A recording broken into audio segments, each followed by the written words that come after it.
Welcome back to the Let's Read a Flush. Last time, things got real. Abby's missing. Let's see how things turn out. Chapter 11. Mom drove, both hands on the wheel. She stuck to the speed limit because she didn't want the police to pull us over and find my dad in the car. When she turned down the road to the marina, Dad leaned out the passenger window and began shining the spotlight through the mangroves, just in case Abby was hiding in there. He lit up a family raccoon and a grouchy blue heron, but there was no sign of my sister. We were more than 100 yards from the docks when Mom stopped the car. I suggested that we split up and start searching, but Dad said no way, it was too risky. We got out of the car and together headed towards the boats. Every so often my mother would call out Abby's name while Dad probed the shadows with the spotlight. As we approached the marina, I could see that the Coral Queen was dark, though a light shone on the ticket shack at the foot of the dock. I put a finger to my lips, signaling for my parents to stay quiet. Parked by one of the lampposts was Dusty Muleman's long black SUV. We huddled in the shadow of the broken sewage tank. Dad had snatched a rusty gaff from a dock box near one of the charter boats. I assume that a gaff is a blunt weapon of some sorts. And I could tell by the sound of his breathing that he was agitated and pumped up. Mom, however, remained calm. Dad said, "You two stay here. I'll scope it out." "You'll do no such thing," my mother told him. "Tonight we're a team." Dad started to argue, but then he stopped and cocked his head to listen. I heard it too, a man's laughter, coming from inside the ticket office. "What if he's got Abby?" I whispered anxiously. "Then we'll politely ask him to give her back," Mom said. "And if that doesn't work, we'll try something else. Come on." My mother only weighs 110 pounds, but she does not think small. She walked up to the shack and rapped on the door and did not wait for it to be opened. She just barged in. Dad and I were right behind her. "Why, look who's here," said Dusty Muleman, hanging up the phone. He was sitting under a bare light bulb at a wobbly card table. Piled in front of him were stacks of cash and tally sheets from the gambling boat. Mom said, "Dusty, I apologize for the interruption, but this is very important." "No problem, Donna." He looked highly amused at the sight of us. "Have you seen Abby tonight?" my mother asked. "Abby? What would she be doing hanging around this place?" Dusty scoffed. Dad started edging forward with the tarp and gaff, which was not good. "She went looking for pilchers," I piped up. Sometimes the boat bastions were loaded with little fish, which Dusty Muleman knew for a fact. "We're supposed to go fishing tomorrow, and she decided to catch her own bait. In the middle of the night?" You need to, plan ahead a little bit more on your lies, dude. Dusty did not fall for the story. "Abby ain't much bigger than a pilchard herself. I'd sure like to see how she throws a net," he said. "What's she doing out here so late anyway? Most little girls would have tucked in Betty by a long time ago." "Have you seen her?" Mom asked again. "We're getting worried." "Nope." Dusty was wearing a baggy, fruit-colored shirt that was decorated with palm trees. A fat, soggy cigar wagged in the corner of his downturned mouth. Fortunately, it wasn't lit, otherwise we would have gagged on the smoke in the closet-sized room. "Let me check with Luno," he said, and then he spoke gruffly into a walkie-talkie. Then he looked up and addressed my father. "Payne, I'm a little surprised to see you out and about. The sheriff told me that you were under house arrest." "I was," Dad said, "until my daughter went missing." His jaw was set and his shoulders were bunched. He was wound up as tight as a spring, and I thought that any second he might just pounce on Dusty Muleman, who was both smaller and flabbier. Mom must have been thinking the same thing. She snatched the sharp gaff from my father's hands and carefully placed it upright in a corner. "Dusty, listen," she said. "Payne's got something he wants to say." "I do?" Dad said. "Yes, you do. Remember?" My mother replied pointedly. "You wanted to apologize for what happened to the Coral Queen." I burst out coughing like I was having a seizure. I couldn't help it. "Apologize," my father said numbly. "Yes, Payne, we had this discussion the other night." Mom's tone was pleasant but determined. "You and Dusty have known each other too long to let this kind of situation get out of control." "Donna's right," Dusty said. "All those years we fished out of Ted's, we'd never had a problem." Dad was steaming, but there wasn't much he could do. Dusty had promised to drop the criminal charges only if Dad agreed to behave. Mom must have figured that this was as good a time as any for Dad to start acting remorseful, even if he didn't mean it. "Fine," my father said stiffly. "I'm sorry for sinking your boat." "Apology accepted." Dusty smacked on the cigar, and his shifty gray eyes swung to me. "Son, I've heard that from Jasper Jr. that you've been giving him a hard time." "You're kidding, right?" I said. Dusty shook his head. Dad looked at me curiously. "No, it's the other way around," I started to protest. He and Bull, what?" asked Dad. "Nothing." "Noah, what is going on?" My mother said, like she'd already forgotten about my black eye. I figured that she didn't want to stir up more trouble with Abby missing and Dad's future freedom in Dusty Muleman's hands. Still, I had to bite back the urge to tell everything that had really happened between me and Jasper Jr. Dusty was clearly enjoying himself at my expense. He knew the truth, too. I could see by the way that he smirked. I know it's getting more and more like Miami down here, he said, but a boy still ought to be able to go fishing without having to fight his way home. Don't you agree? Do the people in the Keys just hate Miami? This is like the second time that Miami has been used as a negative comparison. Absolutely, said my mother, although this time there was a definite chill in her voice. When she glanced at me, I knew that she didn't believe a word that Dusty Muleman was saying. I also understood that she expected me to suck up my pride and do what was best for the family, as my father just did. Tell Jasper Jr. that it won't happen again, I said to Dusty. That's the spirit. He gave me a gloating wink. The door swung open and Luna appeared. Up close, the man was even taller and uglier than I remembered. His slick, bald dome glowed pink in the pale light, and his smile was as crooked as his nose. A swatch of dirty-looking gauze was taped on one of his branch-sized forearms, probably where my sister had chomped him. On one hand, he carried a walkie-talkie like Dusty's, and in the other hand was a half-empty bottle of beer. "What's up, Chief?" he said to Dusty. "You seen a young girl hanging around the docks tonight?" "Girl?" "Little kid," she said. "Curly brown hair, if I remember right." "Ash blonde," corrected my mother. Luno's shark eyes flicked to the wound on his arm. I wondered if he'd ever actually admitted to Dusty that he had been bitten by a little girl. I also wondered if Luno recognized me as the one who slugged him that night on the charter boat. If he did, he didn't let on. His gaze revealed nothing but icy and casual indifference, and I had no doubt that he was capable of anything, even killing lice peeking. Dad didn't seem even slightly intimidated by the bald-headed goon, which is one of my father's problems. Sometimes he doesn't know when to be afraid. "No girl here tonight," Luna said with a shrug. "We want to look around ourselves," Dad declared. Dusty said, "Luna says she's not here, and she's not here. You can take it to the bank." "Please," said Mom. "We won't be long." "Suit yourself. I got nothing to hide." Dusty took the cigar out of his mouth. "So, Payne, I meant to ask you, how are the anger management classes going?" Part of the deal for Dusty dropping the charges was that my father would sign up for professional counseling. Dad thought it was ridiculous, of course. My mother said, "We've got an appointment with a therapist in Key Largo as soon as Payne gets off of house arrest." "Outstanding," said Dusty. "Yeah, I can hardly wait," Dad mumbled. "Listen, man, you can't go around sinking other people's boats just because you got some wacko idea in your head," Dusty told him. "You need to get a grip. Seriously." "All right, Dusty, even you know that you're pushing your luck at this point." "He will," Mom said. My father's face reddened. "Let's go look for Abby," I said. Luna went along, probably to make sure that we didn't go snooping anywhere Dusty didn't want us to go.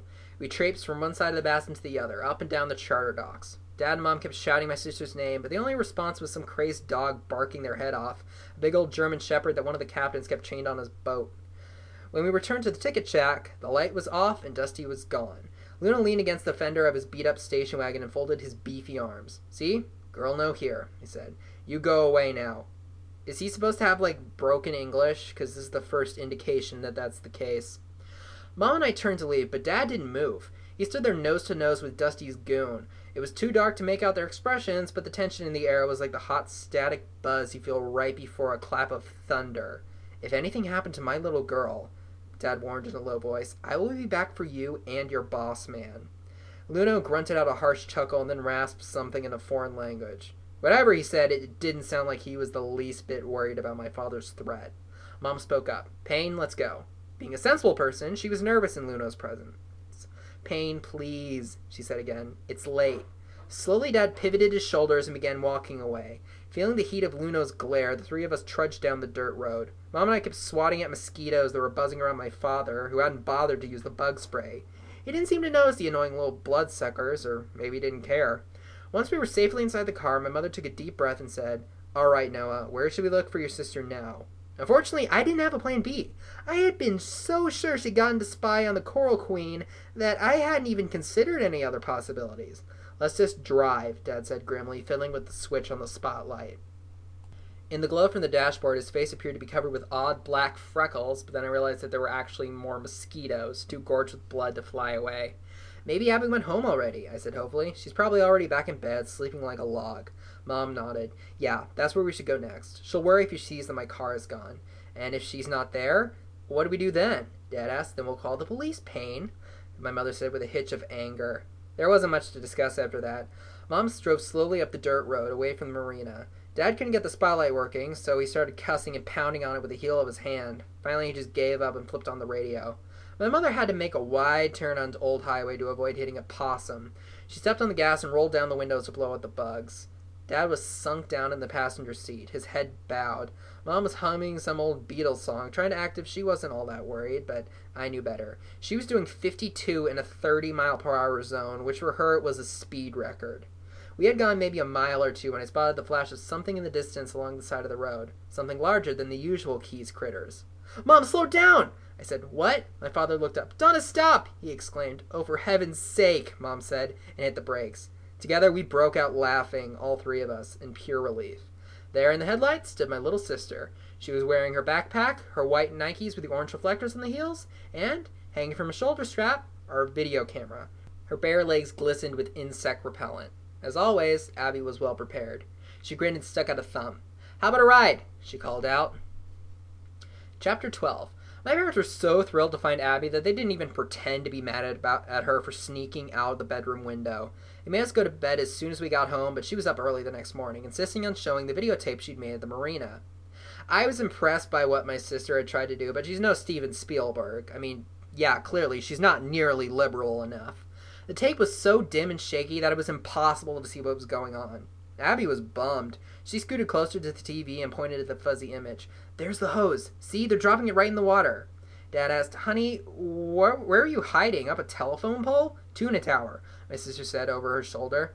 It was a cool idea, actually. A tuna tower is that tall aluminum platform that sits above the cockpit on a deep-sea charter boat. The captain climbs to the top so that he can spot game fish crashing bait from far away. It would have been a perfect ruse for scoping out the casino boat, except for a couple of problems. First off, Dad's video camera wasn't one of the newer models, so the picture was lousy when it was dark outside. Second, my sister never quite figured out how to zoom in, so everything on the tape was very small and grainy. You could make out the profile of the Coral Queen, but the crew just looked like June bugs crawling around the deck. "It's not your fault," Mom told Abby. "It's the cameras. But I can still see what they're doing. Can't you?" My sister stabbed her finger at the TV. "That's the hose from the holding tank right there." "Now I see it," I said. "Me too," said my father. We really weren't sure what we were looking at, but we didn't want to hurt Abby's feelings. She popped the cassette out of the camera and announced, "All we got to do is take this to the Coast Guard, and Dusty Muleman is toast." Mom and I exchanged doubtful glances. Neither of them wanted to tell Abby that the videotape was useless. "Well, just get a better video camera. I mean, it's a good idea." "I know what you're thinking," said my sister, "but they got super cool ways to enlarge the image and make it crystal clear. The FBI and CIA do it all the time. They can count the zits on a terrorist's nose from a mile off." A car door slammed in the driveway, startling us. We don't get much company at 7 in the morning. Mom looked out the window and said, "Payne, it's a deputy." "Oh, not again," Abby groaned. "Try to stall him," said my father. "Noah, come with me. I need your help." We hurried down the hall to my parents' room, Dad locking the door behind us. The electronic bracelet was hidden beneath the bed, along with the tools that he used to remove it. I held a heavy plastic collar around his right ankle while he worked feverishly with the needle-nose pliers, a screwdriver, and a hex wrench. "Hold extra still," he whispered. "One little slip, and I could break the transmitter." From the living room, we heard the low tone of the deputy's voice, politely saying, "No thanks, really, I'm fine." It sounded like Mom and Abby were trying to feed him breakfast. Moments later, I heard my mother's footsteps, followed by a light rap on the door. "Payne, are you up yet? There's a gentleman from the sheriff's department here to see you." "Be out in a minute," Dad drawled, trying to sound sleepy. From the intense way he was gripping the tools, I knew that my father truly did not want to go back to jail. But that's where he was headed if we didn't get that bracelet clamped back on that ankle. "Almost there," he murmured, pausing to wipe the palms of his hands. Both of us were sweating. We were so nervous. There were more footsteps in the hall, only this time they were too heavy to be my mother's. This time the knock on the door was sharp and impatient. "Mr. Underwood, open up, please. This is Deputy Blair from the sheriff's office." "Mr. Underwood?" Another hard knock. I motioned for Dad to hurry. He looked up, smiled, and made an OK sign with his fingers. When I let go of the bracelet, it held fast to my father's legs. The police would never know that it had been unfastened for a night. Or so we thought. Now the doorknob began to jiggle. On impulse, I grabbed the tools and rolled under the bed. My father opened the door. "Sorry to keep you waiting, officer, but I was putting on some clothes." "Step this way, sir," I heard the deputy say in a tone that was not particularly friendly. My dad was an awesome fishing guide. Everybody in the Keys said so. Tarpon, bonefish, redfish, snook. Dad was dialed in on all of them. He could put his customers into fish when the other guides were getting skunked. My mother said it was a special talent he inherited from Grandpa Bobby. We all knew how much Dad missed being out on the boat every day. He never complained, but he was basically miserable driving a taxi up and down the highway. 3 different times he gotten rear-ended by other cars while crossing one of the bridges. That's because he always slowed down to stare out at the open water. He couldn't help himself, scoping out the tides, the depth, the wind direction. All things are important if you were hunting fish. After the 3rd accident, my father's boss at the cab company got on his case. Dad pointed out that technically none of the rear-enders had been his fault. It had always been the other drivers who had gotten the tickets for following too close. But his boss did not care. It was costing him money every time the cab was off the road and in the shop. He made it clear that one more crash and my dad was fired. I had a hunch that he wouldn't hold Dad's job open after what happened with the gambling boat, and I was right. When Mom called the taxi company, the owner told her that he'd hired a new driver the day that my dad got arrested. Mom told us that she didn't blame the guy. He had a business to run. Still, I knew that she was worried. The bills were piling up, and her paycheck wasn't nearly enough to cover it all. It would be a while longer before Dad could start hunting for jobs, though, because he was back in jail. I don't know if Dusty Muleman ratted him out, or there was a way for the ankle bracelet to send a certain signal when somebody messed with the lock. In any case, the sheriff ordered my father hauled in again for tampering with a court-ordered monitoring device. He was not in a great mood when I went to visit. "This is getting really old," he said warily. "You don't have to come here, Noah. This place is the pits." In a way, I was glad to find my father depressed, because that was a perfectly normal reaction to being in jail. And Dad acting normal was not something you could take for granted. He was definitely a different person from the happy camper that I visited here only 3 weeks ago. "I bet your mother's really ticked off," he said. "What for?" I said. How could any of us be mad at him? The only reason why he pried off the stupid ankle monitor was that he could leave the house and hunt for Abby. Any dad would have done something like that if their kids had disappeared in the middle of the night. Mom's trying to get hold of Mr. Shine. I said, "Tell her not to bother. They're keeping me here for just 48 hours. Dad said to, quote, "teach me a lesson." Talk about a waste of tax dollars. "What should we do with Abby's video?" I asked. Dad shook his head. "God bless her, she really tried, but you saw the tape, Noah. If we took it to the Coast Guard, they'd laugh at us."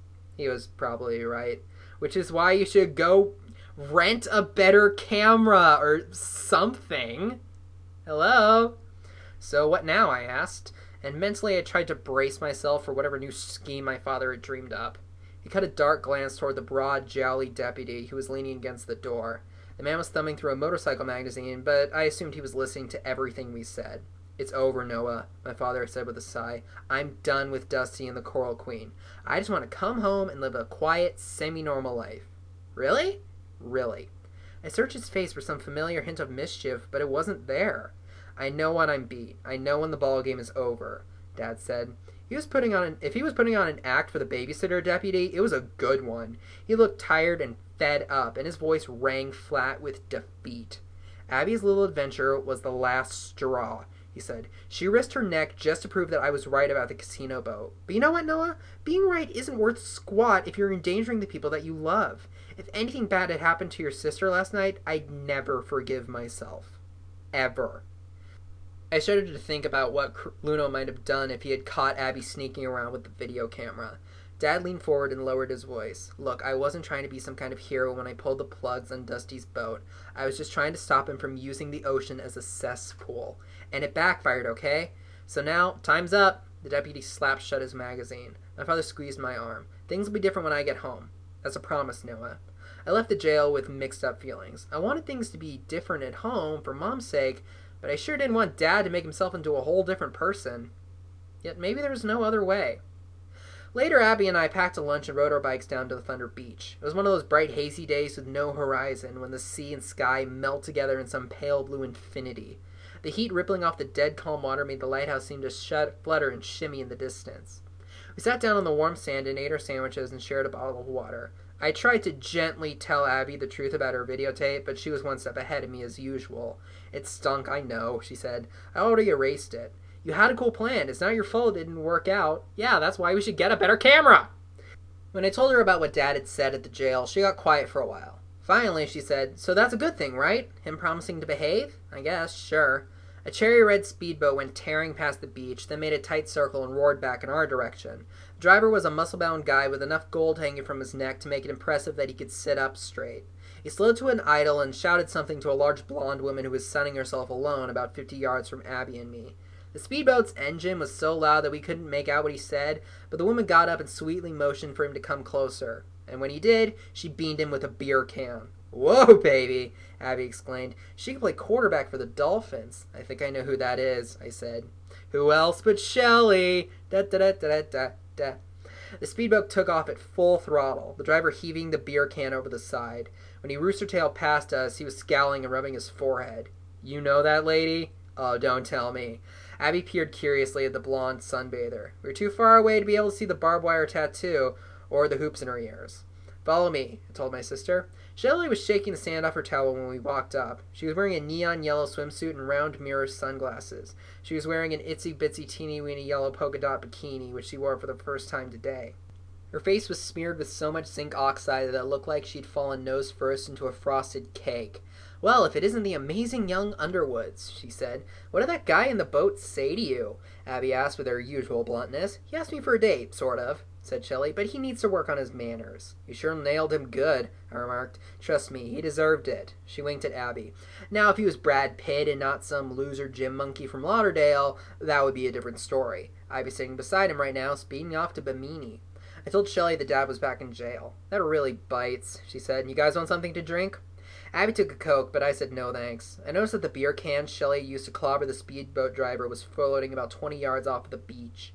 She frowned. Man, I hate litter bugs. Me too, I said, and started wading out. Hey, stud, where do you think that you're going? To get the beer can. It's no big deal. It is, too, a big deal, said Shelly. Check out the water, Noah. I glanced down and felt my stomach pitch. The shallows had a darkish yellow tint. Strands and clots of foul, muddy-looking matter floated here and there around my legs. What is it? Abby asked. Something seriously gross, I said. Now I could smell it, too. Then get out! Abby shouted. That would be my advice, too, said Shelly, and pronto. As disgusting as it was to be wading through the Coral Queen's toilet crud, I couldn't leave that beer can out there to float away. Whenever my father takes us out on the boat, he always stops to scoop up trash that the other people have tossed overboard. Styrofoam cups, bottles, chum boxes, plastic bags, whatever. Dad says it's our duty to clean up after the brainless morons. He says that smart humans owe it to every other living creature not to let dumb humans wreck the planet. So what we Underwoods do is pick up litter wherever we see it, even if it's drifting in sewage. When it came sloshing with the beer can out of the shallows, Abby stepped back and said, Noah, that is so nasty. I guess it's true, Shelly said. The nutcase doesn't fall far from the tree. What does that mean? I asked. It means you're just like your old man. Here, give me that thing. With 2 fingers, Shelly plucked the can from my hand and held it at arm's length like it was radioactive. She was holding it the way that L from Death Note holds anything. Notice the dent, she observed with a chuckle. Jim Monkey must have had a hard noggin. She dropped the can into a tall trash barrel. Then she turned back to me. I told you Dusty was dumping the sewage again, didn't I? It wasn't like I'd forgotten. From where Abby and I had been sitting earlier on the beach, the water looked normal and safe. Once you stepped in, though, it was a different story. Shelly said, Okay, Nature Boy, now you run straight home and scrub yourself down in a hot shower. Don't worry. I was already busy scraping at my legs with a sea grape leaf. Abby stood at the water's edge, gazing out in heavy silence. Shelly put an arm around her tense little shoulders and said, Let's hit the road, kiddo, before your brother gets any more bright ideas. Abby turned to me. The fish are gone, those little green minnows we always see here. They'll be back, I said, when the water clears up. Suddenly a loggerhead stuck up its brown, knobby head. It might have been the same one that I'd seen that day with Tom and Ratto, but I couldn't be sure. One turtle head looks just like any other. No! My sister cried out. Noah, do something! The loggerhead obviously didn't know it was swimming in filth. I began jumping and clapping my hands together, trying to spook it away from the beach, but it didn't work. The turtle floated lazily at the surface, blinking up at the sun. Abby began to shake and cry. Shelly told her not to worry. Turtles were tough customers. They've been on this old planet a lot longer than we have. They're survivors, she said. They got the eye of the tiger. It's the thrill of the fight. They're going to rise to the challenge of their rivals. Not this one, my sister sobbed. Not if she gets sick from the bad water. Abby was right. Absolutely right. So I trudged back into the waves, kicking and splashing and hollering like a lunatic. It wasn't the brightest thing I've ever done, but it definitely got the loggerhead's attention. In a fright, it ducked under and scooted off, leaving only a boiling swirl. This time, nobody said much when it came out of the dirty water. Abby looked like she wanted to give me a hug, but was understandably reluctant to touch me. Shelly just shook her head in disbelief and tossed me a towel. Together, we trudged down the beach to a paved lot where her Jeep was parked. Promise me you'll go home and wash up, she said. Promise, I said. And Abby, promise me that you'll try to keep your brother from getting into more trouble. You bet, Abby said half-heartedly. Shelly looked around to make sure that the three of us were alone, which seemed obvious since the Jeep was the only car in the lot. I'm going to tell you guys something, but you don't know where you heard it from, okay? She leaned close, and the air turned into pure tangerine. There's a man who works at the Coast Guard station, a civilian named Billy Babcock. He's got a major gambling problem, you understand? He's addicted to it. You mean like drugs? Abby said. Yeah, or booze, said Shelly. Billy can't stop betting, no matter how hard he tries. Blackjack, dice, roulette, you name it. He's a regular on the Coral Queen, like 4 or 5 nights a week. Sometimes more. Do you see where this is heading? I did. He owes Dusty money, doesn't he? Shelly nodded. Big time. So much money that Billy couldn't pay it all back if he lives to be 100. So he's repaying it another way. You got it, Noah, Shelly said. Every time the Coast Guard gets ready to pull a surprise inspection on the Coral Queen, Billy Babcock calls Dusty the day before to warn him. That's why they never catch them emptying the tank. Abby flopped her arms in dismay. So Dad was right after all. Dusty is being tipped off. Hey, you didn't hear it from me, Shelly said. But shh! Shelly pointed towards a white pickup that was rolling around in the lot. The truck pulled up and parked near the Jeep. Stamped on the door of the cab was Department of Parks and Recreation. A man in a tan uniform got out and gave us a friendly nod. From the bed of the pickup, he pulled out a small sledgehammer, half-dozen metal posts, and a stack of cardboard signs. You folks on your way to the beach? He asked. What's up? Asked Shelly. The man showed us one of the signs. Danger, it warned in big letters. Beware of contaminated water. Beneath those words, in smaller red lettering, it said, swim at your own risk. Contaminated with what? Asked my sister, acting like she didn't know. Human waste, said the man from Parks and Recreation. We got a call from a guy who was fishing out here this morning. The health department came and sampled the water. It tested off the charts. Y'all might want to try Long Key or maybe Harris Park. Sounds like a plan, said Shelly, playing along. After the man went off to post the warning signs, my sister and I said goodbye to Shelly and began walking to our bikes. Noah, what you did back there for the sea turtle, that was very dumb. I know. No, cool, Abby said, in a really twisted way. Thanks, I guess. We can't give up on this, she added grimly. Now you sound like Dad. What? You're the one who went out into that scuzzy water twice. Doesn't that make you furious? Yeah, it does. Furious and sick at the same time. But I thought of Abby's spying mission the night before, and what a disaster it could have been if it went wrong. I'd never forget the cold-blooded look in Luno's eyes when he saw us standing in Dusty's ticket shack. Mom doesn't need any more excitement from us, I told my sister. She won't have to know a darn thing, Abby said, because next time we'll do it right. The we was a given. I was not about to let my sister go anywhere near that marina again without me. We unlocked our bikes and started pedaling home in the thick July heat. I knew I stunk from the crappy water, but Abby claimed that she didn't smell a thing. I kept thinking about how easy it was for Dusty Muleman to get away with what he was doing. With so many big boats in the water, nobody had been able to trace the pollution along from Thunder Beach right to the Coral Queen. Or maybe nobody had tried hard enough. It was time that somebody did. We can't let Dad get involved in this either, I said to Abby. He's had enough trouble already. Definitely, she grinned. Noah, does this mean that you've got a plan? Don't get carried away, I said, which really ought to be the Underwood family motto. Okay, the plot thickens. It thickens with poop, but also a plan to get rid of the poop. We'll see you next time.